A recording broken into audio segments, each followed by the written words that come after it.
சிங்காநல்லூர் தொகுதியில ரயில் நிலையம் அதிகப்படியான மக்கள் அன்றாட வந்து செல்லும் இடம். இங்க உள்ள ரயில்வே ஸ்டேஷன். இங்கு போதை ஆசாமிகளால் பொதுமக்கள் மற்றும் மாணவர்களின் பாதுகாப்பு கேள்விக்குறியாக உள்ளது. காவல் நிலையத்தில் புகார் அளித்தும் நடவடிக்கை எடுப்பதில்லை என இப்பகுதி மக்கள் புகார தெரிவிக்கிறாங்க. நான் தான் சொல்றேனே, இந்த போதை பொருள் இந்த 5 வருஷத்துல ஃபுல்லா தமிழ்நாடு பூரா எங்க பார்த்தாலும் இருக்கு. இது போலீஸ் மட்டும் என்ன செய்ய முடியும்? அரசியல்வாதிகள் சம்பந்தப்பட்டுறாங்க அதுல. அப்ப போலீஸ்காரங்க எப்படி நடவடிக்கை எடுக்க முடியும்? கொஞ்சம் சிந்திச்சு பார்க்கணும் எல்லாரும்.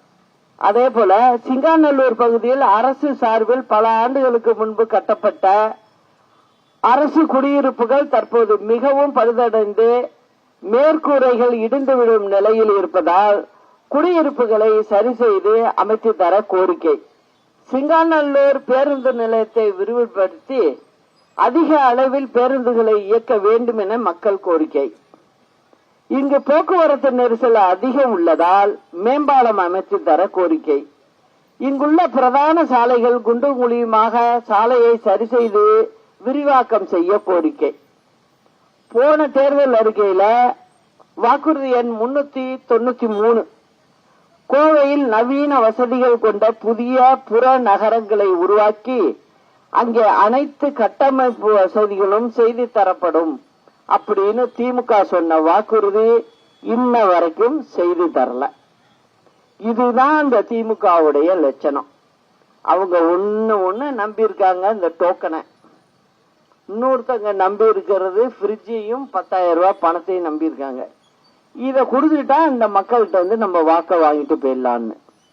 இது உங்க பணம் தான் அவங்க கொடுக்கறது. அதை இல்லாம வீட்டுல பார்த்து ஒவ்வொரு கட்சியா எங்களுக்கு வாக்களிங்கன்னு எதுவும் கொடுக்க முயற்சிப்பாங்க. நான் என்ன சொல்றேன், அது உங்களுடைய வரிப்பணம் தான், வாங்கிக்கிங்க.